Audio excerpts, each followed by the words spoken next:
Sí, Soraya Sáenz de Santamaría ha dicho que no quiere que ningún español se sienta extranjero en su propio país.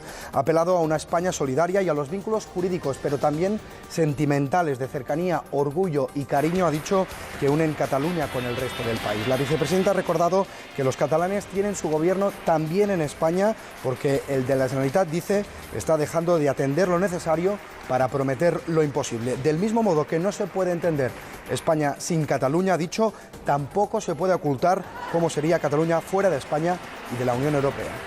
El presidente ha dicho que el Gobierno cumplirá con sus obligaciones y que no habrá consulta soberanista en Cataluña. Ha destacado la modernidad y el gran potencial de Cataluña. Ha dicho que España es su mejor plataforma y su puerta a Europa. La vicepresidenta ha dicho que más allá de los vínculos jurídicos, también los hay de afectivos. Cataluña, ha dicho, despierta cercanía, cariño y orgullo. También ha recordado que Cataluña es España y que es la comunidad autónoma donde más inversiones se han hecho en infraestructuras.